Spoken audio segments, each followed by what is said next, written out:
Talks around the fight against corruption formed part of the headline conversations yesterday night. That interview with the EFCC chairman Olukayode. Tony was just expressing his frustration with some of the things and how that interview went yesterday, and some of the things that, the replies we got, and some of the questions that he would have loved Olukayode to answer, especially where the average Nigerian sees the EFCC as a body that leaves the high-profile criminals, for the want of a better word, that's how some persons refer to our politicians, to look out for the low-profile ones, or maybe the ones who do not share the same political ideology as the ruling party, as it may be, depending on which party is ruling. And this is something that the EFCC has been accused of across different regimes. The Tinubu administration is not an exception. But of course, we get to find out more about that. Of course, impressions about the EFCC is nothing new, I believe, Tony. And yesterday also, Abia State Governor Oti was trending. Some person said there is no room in Omwa here, that's the capital of Abia State, till 2031 or 2030, as the case may be, for the cycle of Abia State's governorship election and all of that. The man has been doing so well, and I think when a political leader is doing well, it's not difficult for the people to sing his praises, especially where the records are clear. This isn't about politicians or media boys, people who are paid to point out, torchlight certain works. Also, a friend of mine traveled to Imo State over the weekend and said that Imo State governor is not getting the kind of accolade he should be getting. That he's actually doing something in that state. And then we come over to Anambra State. I don't know about other parts of the southeast of Nigeria, but the epileptic power supply in the past few days has been a cause for great concern. Everywhere you turn, people are complaining there's been no power supply for days now, about 3 to 4 days now. And I'm curious to find out what is really happening, especially since we were told that a new sheriff is in town. Help me with the name now, Franklin. The first power, huh? The first part, what's really going on? Honestly, something needs to be done because Anambarians are getting really frustrated. School is just about to start, and this is the time that a lot of households are going to be needing power supply. And I say stable power supply, and not the type that cannot even handle a refrigerator or a washing machine, because that's the kind of power you get sometimes. So it goes out, when it comes back, it is a very tiny current that cannot serve any need. Good morning to you. Welcome to the Polity. Of course, what we do here is to talk about Nigeria, happenings in and around Nigeria, around us, especially where it concerns the government, security, generally the responsibilities of the government to the people, institutions, the society at large. I am Chisom Chinedu. Franklin Ebuka is here. Good morning, Franklin. Good morning, Chisom, and good morning to everybody. And I have to begin from the issue with electricity in some parts of furniture environs. For instance, those who live at Odmele, Utobosi, those who live at Amaba, and some other places that are connected to that very line, they have not had power supply, not even a flash since around 5 a.m. on Friday. It's been total blackout. Some places at Omudioka, they've been on total blackout since that very Friday till now. Nothing has happened, and I've been wondering, what is happening. And guess what? I had frequented EEDC's Facebook page to see if there's any communication regarding what is happening. None. But I had to go extra mile to call First Power communication manager to ask him what is the cause of the blackout. And guess what he told me? He told me that as of the time we spoke around 5 p.m. yesterday, he said he was not aware of what happened, but I should send him a WhatsApp message so that he can escalate it and get me feedback. And I did that. Till now, I have not gotten any communication from him. This to explain why these places have been in blackout for going to 4 days now. It's uncalled for, and we are not getting communication because the bad part of this thing is that people have been in blackout and there's no communication. It leaves you in limbo. It leaves you scrambling for what could be the reason. If there's a fault, they can communicate as a fault so that people will now know how to, arrange themselves. Then I leave everyone and go to, you mentioned Abia State, where Udala has been trying to rally people around to ensure that they get to unseat the governor of that very state, Alex Oti. And he mentioned that Oti was trending. He was trending because of what Udala said. Udala said that he's not aware of any kind of development in Abia State under Oti. That all he knows is that Oti is repainting the roads he built. So I was wondering how people repent road. And if you go to social media now, like as of yesterday when I checked and saw the trend, people were making caricature of Udala. People were creating, ironies and sarcasms out of it. And even this very morning, I saw one cartoon. Depicting Abia, where 3 former governors, Udala, mentioned them again. What's the name of the immediate past one, Theodoji? They were together in one part. And you now see a level of the roads we built. If you look at those roads, you will see the roads littered with all kinds of refuse. Then look at the ones Oti repented, well built, and that tells you that once you are in political era, of course, you're going to see lots of things coming out. Udala, he has not, he didn't find it comfortable that people working for Oti question his ability to win Abia State for the president, because he vowed that he's going to ensure that APC wins Abia State come 2027. And media aides to Oti replied him, and since then, he has gone ballistic. In fact, as we speak now, he's trying to galvanize former governors to ensure that they work together in order to unseat Oti. In fact, that was yesterday. They released a communique after they had their meeting. That communique was titled, "They plan to unseat Governor Alex Oti by the team led by Senator Udala and others." So I'm going to leave this one at this point. Then talk about ATMA. I don't know if we have observed the new uniform of ATMA officials on the road, especially if you are paying attention to those who mount the expressway around Boromeo Junction. You will see some of them wearing uniform. And I think that was 2 days ago that ATMA issued a statement trying to let people know that these are uniform. So in case you see them, you should be able to know that they are ATMA officials. Then I can now cross over to what P2B posted on social media. He made a post saying that during this festive period, he was able to traverse different parts of Nigeria. And he noticed that most of the traffic congestion that we witnessed were caused by policemen. Seconded. And guess what? Yesterday, I was somewhere around Oka Road yesterday, heading towards Board Junction. And guess what? When I got to, before Savoy, there was traffic congestion. I was wondering what it could be. When I got there, it was security men who were collecting 100 naira from motorists who were causing traffic congestion.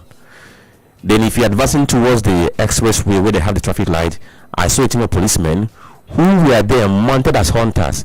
In fact, because at that point in time, somebody wanted to, meander, one kicker rider wanted to meander and dodge them. And next thing I heard the policeman, see him, crossing. And I chose enter. So the thing is, I don't understand why Onitsha is so lucrative for these security operatives, whereby what they do on the road is not to mount checks, rather they are busy collecting 100 naira from these motorists. And I'm asking questions. Do we have people in Onitsha who can write to the CP to ask questions? Has it been legalized that these security men should mount road and collect tolls? We like the fact that their problem is security. we let that verify, but whereby they have the content in the face of the people, insisting that they must collect 100 naira, 200 from people, it does not speak well for the police and also for our state. And on a final note, maybe I should just brush over this very well before we now get to the main discussion. The issue of negligence in hospitals. We have seen that surface over the weekend because of what happened to the son of Chimamanda Adichie, and we have now seen different people reacting. Lagos State government has reacted, ordering that there should be investigation to unravel what led to the death of the son of Chimamanda Adichie. So with time, we get to unravel more about this. Absolutely. Dr. Tony Elisambeki is here to do the bulk of the unraveling. Good morning, Tony. Good morning, Chisom Chinere. Good morning, Nigerians. Good morning, the good people of Southeast. Good morning, Ndi Anambra. Good morning, Ndi Onitsha. Good morning, everyone under the reach of a voice. Good morning, Indosimo. Good morning. It's always a pleasure to be here. Today is being Monday, and today is the 12th day in the month of January in the year 2026. So we're back to where we belong, because we all belong here. And just to look around the whole issues and see what we can make out of them, and also being able to do this the way and manner expected of us. And I keep saying that it's important for us to understand that, when you are in the sanctuary, you have no other thing outside professing the truth. And the truth remains the truth at all time, and that's what we are here to do.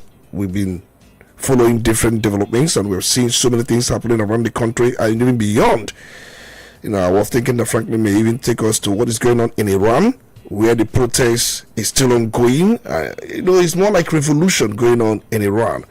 And for them, they have said that they have been entrapped by this Islamic ideology since 1978, I think about 49 years. But they may not be able to continue with that as a result of hardship and bad economic policies. Their currency has fallen multiple times, so many things going on, shortages, basic amenities. These are things that they're facing, but that's by the way. But we are back here in Nigeria, so to look around the whole universe. We saw what happened in the world of football, and then we follow the whole moments. Weekends are usually good for relaxation, but then how well were we able to relax is another thing. Also, paying attention to our health matters a lot. So we've got so much to talk about, this morning. So all we call is for you to just sit back and enjoy the program. Be rest assured that we will serve every dose as expected from us.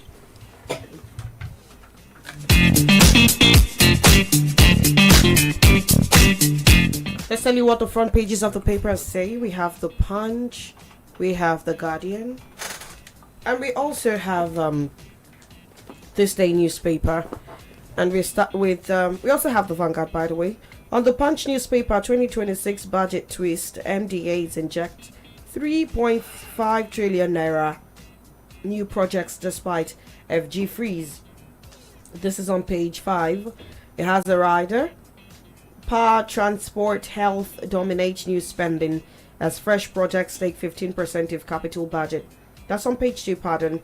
FG promises 41 billion naira to upgrade 109 foreign missions on page 24. And Armed Forces Day, FG governors hail soldiers' sacrifices, all in preparation for Armed Forces Day, which is on January 15 every year. There was a Thanksgiving service across different parts of the country yesterday, all in commemoration and recognition of the sacrifices of our men in the armed forces. Find more on the story on page 41. Beside the nameplate of this paper, INEC faces legal heat over missing 55.9 billion naira 2019 election funds. Interesting times on page 24. Chimamanda's solicitor right Lagos Hospital. Doctor suspended on page 45. Wike ends local government tours. Assembly alleges plot to stall for Barra's impeachment. Find that on page 3 of the Punch newspaper. Okay, so let's look at the other headlines we have on other papers this very morning. If you look at the front page of Vanguard newspaper, you see a headline like Rivers Crisis, why I said dogs are barking for Barra. The story is on page 5.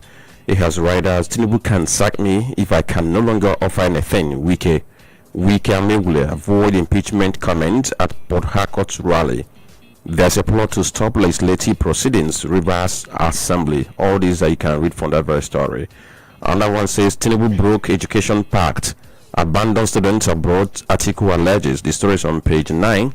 I think the very dark man began this very thing where he made a video alleging that some students of Nigerian origin who are on scholarship in Morocco that have been abandoned and their fees have not been paid by the federal government. The government repeated that, saying that anybody who was duly on scholarship has had his or her scholarship redeemed. NMA faults media trial over Chimamanda Adichie's son's death. The story is on page 8. Then above the nameplate, LG accounts. Osun files charges against bank officials. Hearing holds January 30. The story is on page 9. Iran, 466 killed, 2,638 detained. The story is on page 41. It has a rider. Tehran vows to retaliate if US strikes. Blames foreign terrorists for protests. Protests over.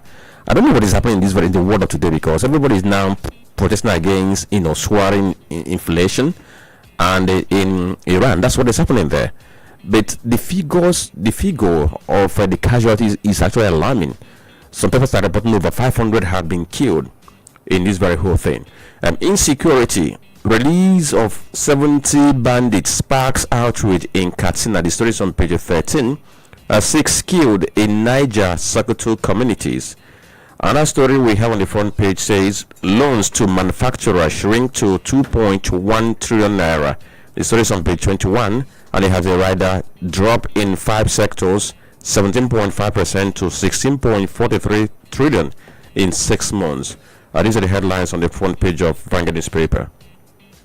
All right, from the Vanguard newspaper, let's go to This Day newspaper. And the banner headline here is Chimamanda serves legal notice over son's death. Sanwo-Olu orders probe on page 5. The writer's author demands certified copies of all medical records. Nwandu addresses alleged inconsistencies in Eurocare's statement. I will get to pull out that statement, and of course we take a look at it and the statements credited to Chimamanda Adichie and her lawyers in the course of the conversations. Governors celebrate Armed Forces Remembrance Day, hail Tinubu's devotion. The writers here, President prioritizes welfare, equipment of armed forces, says Defense Minister. Akpabio, National Assembly working with executive to restore peace and security. All of that on page 5. FG targets 189 billion naira in national asset sale to plug 2026 budget funding gaps. And that's on page 5. The writers works Agric receive lion's share of 3 trillion naira, 1.1 trillion naira for capital projects. Presidency to spend 100.5 billion naira. NSA gets to 86 billion naira in capex. And the rest of what you see on the front page of This Day newspaper would be advertorials, apart from what is on page 8, which is Wike had no pact with Tinubu on 2023 election. I think this is still coming from that statement credited to, was it Ayodele Faishe, alleging that he was in a meeting with Tinubu, Tinubu and Wike at some point, and Wike had made such promises, and Wike is finally responding to such allegations. Find more on these stories. Well, in the pages of the papers. The good thing is that his tour local government areas in River State has ended. It ended over the weekend. I learned that he's back to Abuja. So let's see if we are going to have some rest as regards to the comments that have been coming from him while he was on that very local government tour. Then over to get a newspaper, we have the banner headline here that says 2026 budget amid revenue uncertainty, vehicles, sundry expenses caught big slices. The story is on page 6. They're trying to, highlight allocations to different items in the budget, and they're saying that there is this 135% increase in allocations to vehicles that are going to be procured by the presidency. And people are asking questions about the priority. What will prioritize when it comes to making budget for Nigeria? ADC at risk of rotational presidency breach, says Okechukwu. The story is on page 3. Price stability as first casualty of new tax misinterpretation. The story is on page Okay, 22 of the Guardian newspaper. AFCRD Day, that is Armed Forces Remembrance Day, military advice against coup partisanship. The story is on page 3. Then this one says NAD postpones planned strike by 2 weeks as VP Shetima intervenes. The story is on page 3. Header 6 accountability as UK moves to return stolen $9.5 million. The story is on page 4. Bandits impose 50,000 naira farming tax on Kano Castina settlements. Check page 13 of the Guardian. Fubara appeals for calm as Rivers Assembly alleges plot to stall impeachment. The story is on page 8. Well, the Assembly went to the media saying that there were plans to use ex parte order to stop impeachment. But I think by what the law says, once the process has started, no court can stop it. What can happen is that the process should be exhausted. Then, if you feel that any part was not valid, you can go to court to challenge the process. Then, the last headline says Warner Bank launches upgraded version of ALAT, and the story is on the finance and economy page, which is on page 23. And these are the headlines this morning. All right, we're going into the conversation proper now, and we are going to start by taking a look at all of the things that happened around Chimamanda Adichie and the death of her son, Nkanu. I am going to start by reading out the initial statement which made it to the media concerning the entire incident. This is actually a statement credited to Chimamanda herself, and then we keep you updated with developments and how this actually impacts not just Chimamanda as a Nigerian, but the average Nigerian who is dependent on the kind of medical system that we have here for virtually everything. I mean, Nkanu was supposed to be flown abroad, but over 90% of Nigerians cannot even afford to have their health issues handled abroad. So Chimamanda put out a statement yesterday. She said, "My son would be alive today if not for an incident at Eurocare Hospital on January 6th. We were in Lagos for Christmas and Nkanu had what we first thought was a cold, but soon turned into a very serious infection. He was admitted to Atlantis Hospital. He was to travel to the US the next day, January 7th, accompanied by traveling doctors. A team at Johns Hopkins was waiting to receive him at Baltimore. The Hopkins team had asked for a lumbar puncture test and an MRI. The Nigerian team had also decided to put in a central line that's used to administer IV medications in preparations for Nkanu's flight. Atlantis Hospital referred us to Eurocare Hospital, which was said to be the best place to have the procedures done. The morning of the 6th, we left Atlantis Hospital for Eurocare. Nkanu carried in his father's arms. We were told he would need to be sedated to prevent him from moving during the MRI and the central line procedure. I was waiting just outside the theater. I saw people, including Dr. M, rushing into the theater and immediately knew something had happened. A short time later, Dr. M came and told me Nkanu had been given too much propofol by the anesthesiologist and had become unresponsive and was quickly resuscitated. But suddenly, Nkanu was on the ventilator. He was intubated and placed in the ICU. The next thing I heard was he had seizures, cardiac arrest. All these had happened before. All this had never happened before. Some hours later, Nkanu was gone. It turns out that Nkanu was never in caps monitored after being given too much propofol. The anesthesiologist had just casually carried Nkanu on his shoulder to the theater, so nobody knows when exactly Nkanu became unresponsive. And also, she went on to accuse the anesthesiologist of being criminally negligent and was fatally casual and careless with the precious life of a child. No proper protocol was followed. And then, at the end of, I just skipped one more. Okay, let me just take the last paragraph. She said, "We brought in a child who was unwell but stable and scheduled to travel the next day. We came to conduct basic procedures and suddenly our beautiful little boy was gone forever.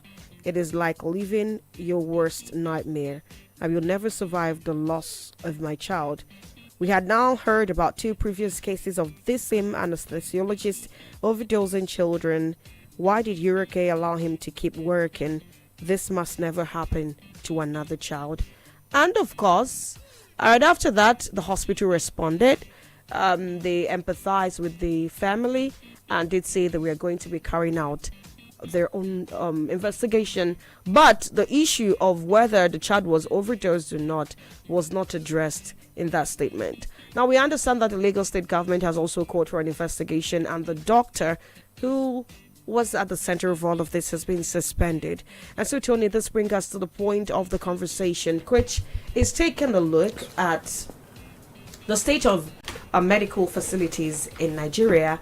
And of course, not just the state of the facilities, because the first thing I pointed out here is the fact that these procedures, talk about the MRI and the other, couldn't be taken care of in another hospital. Hence, the reference to Uracare. And I've been asking myself, what makes it such a big deal that a procedure like having an MRI scan cannot be carried out in many hospitals? That's talking about states and facilities. And then the staff was accused of negligence. As much as the Nigerian Medical Association has come out to say that the accusation was quite hasty, you should have waited for investigations to happen before that was put out. But let's look at generally the state of the health system in Nigeria, personnel versus facility. If you were to look at the general state of hospitals in Nigeria and possibly our healthcare system, the truth remains that it is totally in shambles. It is in a mix, there's no doubt. And there's no point trying to say what we know maybe isn't true. So from the look of things, I have always maintained that from the time we start investing in our health institution, it will really do us good. But we are not talking about the poor state of health institution. We are talking about issue of negligence as alleged by Chimamanda Adichie. You raised a lot of issues, you raised important questions, and why we are talking about Chimamanda Adichie's son is not because it is she's Chimamanda, a world known figure as we know her, but we are looking at situation where this could have happened to any other person. And if that be the case, we must talk about it. There is no point trying to pretend that all is well, whereas all is not well. So let's go back to the issue she raised.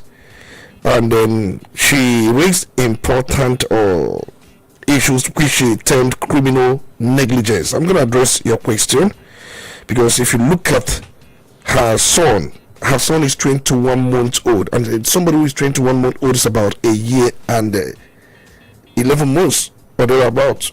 A year and 11 months. So we know that a child who is close to 2 years can walk. Most children who are of that age, they can also talk, and they can also call mommy, daddy, that kind of sign. So the child was 21 months old, that is about, say, 2 years. Nkano Nande Sege. Well, according to Chimamanda, that he died as a result of medical negligence at Uracare Multi-Specialist Hospital in Lagos during preparations for procedures related to a serious infection. Remember, the child was scheduled for just like you said, MRI scan, lumbar puncture, and central line insection under sedation with propofol. And we know very well, one would ask, what is MRI scan, lumbar puncture, and all that? Because Adichie stated that her family had arranged for a medical evacuation to UX with a specialist team at Johns Hopkins Hospital in Baltimore, waiting to receive her son. And according to her, these foreign doctors specifically requested that certain preparatory tests be conducted before the transfer, which is a lumbar puncture test and MRI scan. So I know very well, even when I'm not a medical doctor, that a lumbar puncture test, which is also called a spinal tap, is a medical procedure used to collect a small sample of cerebrospinal fluid, that is CSF, the clear fluid that surrounds and protects the brain and spinal cord. Doctors analyze this fluid to check for infections like meningitis, inflammation, bleeding, or other conditions affecting the central nervous system. So that's the idea of lumbar puncture text, as it was actually stated in that very case. But when you talk about magnetic resonance imaging, that is MRI scan, you see many hospitals in Nigeria do not boast of good facilities or MRI scan equipment. But remember, MRI scan is safe, non-invasive imaging test that uses powerful magnets, I think radio waves and the computer to create detailed pictures of the body's internal structure. It's more like a scan, especially soft tissues like the brain, spinal cord, organs and muscle. Unlike X-rays or CT scan, it doesn't use radiation. That's for MRI scan. But these scans have been, or these texts have been demanded by foreign doctors at Johns Hopkins Hospital in United States of America, Baltimore. So now Chimamanda, in her own narration, alleged quite a lot of things. One, administering an excessive dose of propofol.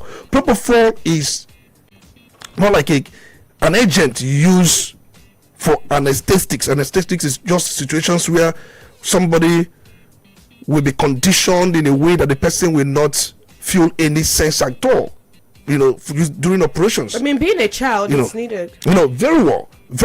If you want to have operations as against issue of pains, once you are sedated, you will not feel pain. And the propofol has always been one of the major agents used for that. But then we are told that an excessive or overdose of such propofol was used, and which made the child to become unresponsive. According to Chimamanda, that her son suffered seizures and also experienced cardiac arrest as a result, and ultimately died from a heart attack and brain injury due to lack of oxygen. That was one of the allegations she made. And secondly, failing to monitor the child properly after sedation, because once you administer such propofol for sedation, it is also expected that you have to make effort to monitor developments. But Chimamanda was actually saying that there was no such monitoring. As a result of that, it resulted to what was actually the case, that there was no basic safety protocols, including ensuring proper oxygen supply during and after the procedure. And she also accused Eurocare and the doctor in view for casually carrying the child on his shoulder and to the theater and later to the intensive care unit without monitoring. And finally, switching off the child's oxygen supply before transporting him to the ICU. She alleged all these things. Chimamanda is not a medical doctor, but these were her observations. Some things she thought were not right. And I know before she made these very statements, she must have consulted some doctors and some also medical personnel who she may inquired about some of the things she disclosed, and from there she made her own inferences. But when she said that it was not a case of isolated incident, that these things happen in our hospital from time to time. But the truth remains that our medical personnel, we have good ones, we have those who are committed to work, committed to duty, but we have those who are negligent. We have seen situations where after stitches, somebody will be operated upon. We are told stories, I don't know how true these stories were. We are told stories where they will forget one equipment or the other in the person's body. We've been told stories like that. And most times we know that if you go into theater, it's a marathon. It's a marathon where it is expected that every equipment must be at optimal. It must work. And we see situations in Nigeria where during operations, NEPA will take light. Or, I use NEPA to mean every power provider. They will take light, and some will also transition to maybe alternative power supply. In doing so, something may happen. And we've seen situations where at one point or the other, they may go to that alternative power supply at the middle of the medical surgery. There will be power disruption. So we've seen a lot. Some of these things are not actually highlighted. Some of these things are not brought to the fore. They are not actually looked into. Quite a lot on wholesome practices going on in our medical profession or medical line, but nobody's asking questions. We must also commend Nigerian Medical Association. They have been doing great work, especially in ensuring compliance, in ensuring to ethical standard, but they can only deal with issues that was brought before them. So they cannot deal with any issue that possibly did not come to their decks. And there are many Nigerians who, when these things happen, you know what they do? They close the book. Because for them, it is all over. They don't have anybody to complain to. They don't have anybody to run to. And most times when they try to inquire, they will be told that it was this, it was that. You know, when you don't understand this medical jargon, anything can be used to cover any lapse, any mistake, and you take it home. So it is a fundamental problem. It is something that we must address in this country. Apart from having one of the worst health institutions in Africa, because that's the situation. If you compare our population, compare how many people who are accessible to a medical personnel, you compare the ratio, you compare a lot, you compare these facilities, it's quite a lot. But in the case of Chimamanda Adichie, definitely it is very, very disappointing, very appalling. In fact, I was actually feeling for her. I was saying, just from infection or mild infection, doctors in the United States of America just requested for lumbar puncture tests, MRI, scan. These were the two requests they made. And in preparation for some of these things, anesthetics were administered to this small boy who has always been in the United States of America. So in the process, we are told that propofol was overdosed, and possibly there was no monitoring and criminal negligence to the point that oxygen, was switched from time to time. So some of these things we actually stated by Chimamanda Adichie. But just as she stated those things, she had filed her processes, her legal processes. But the governor of Lagos State, Sanwo-Olu, has also extended condolences to her and ordered for probe. The child has died. We are told the child died as a result of cardiac arrest. And we are told that there is a relationship between that cardiac arrest and the text administered to her. So the child must have died.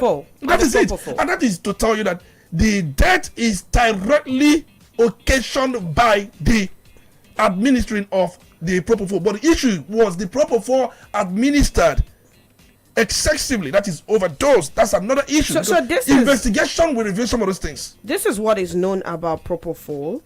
It has a way of inducing a quick shutdown of the respiratory system.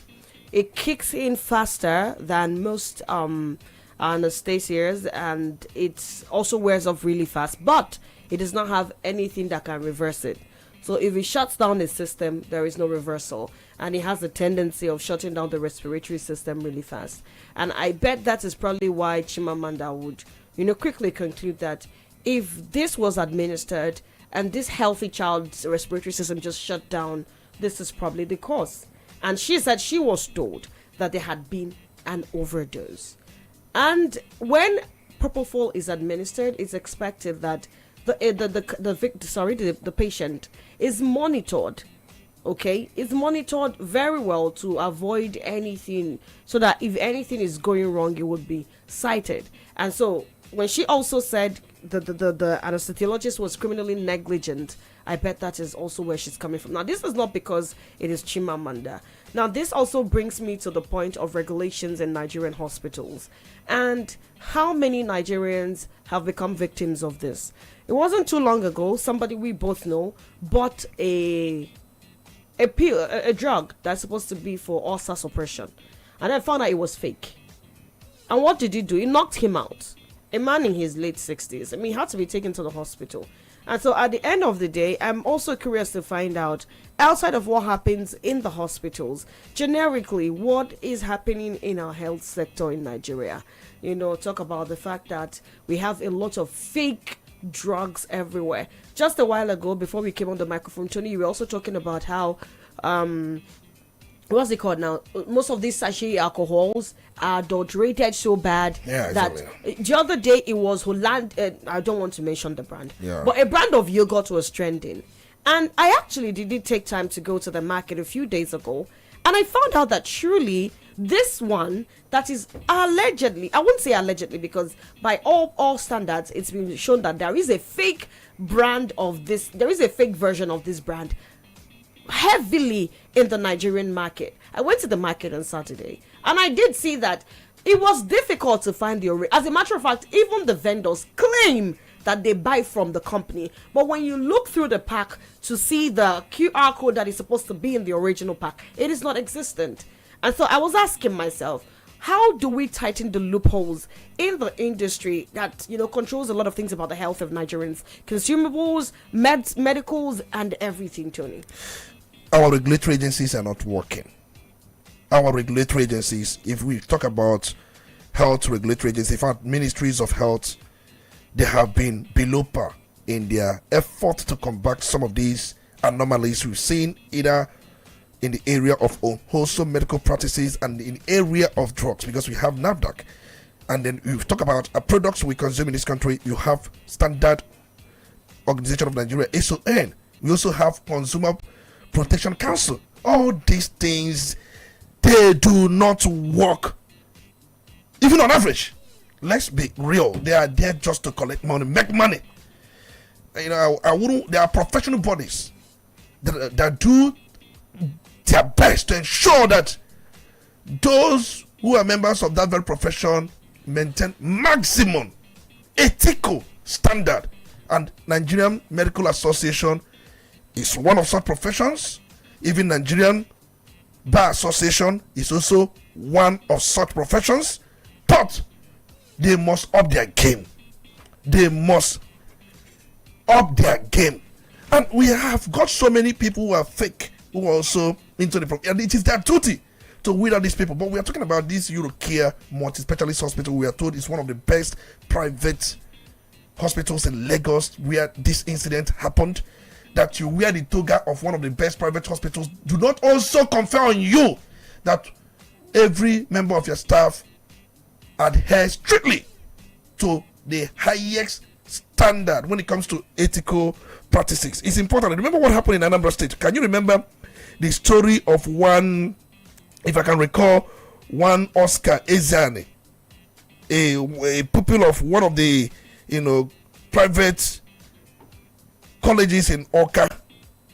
You remember the Anambra State House of Assembly set up a committee on education to investigate how he died after events at the school sparked serious concern from his parents and the public. You recall very well that Oscar had vomited twice the night before the day of his collapse. But the next morning, he was made to participate in school activities where he collapsed and later died.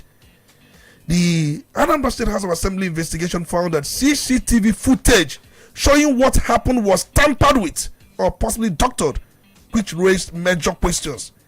And the report concluded that the school management showed little or no attention to Oscar's health before and during the incident, and there was poor communication with his parents, which the committee described as what? Negligence again.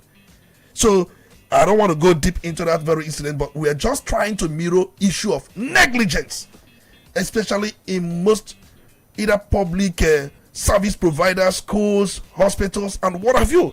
And I recall what is cool. I don't want to mention the name of the school. I recall what they came out to say. They exonerated themselves. They even made us understand that they apply the highest ethical protocol relating to the death of Oscar Ezeani.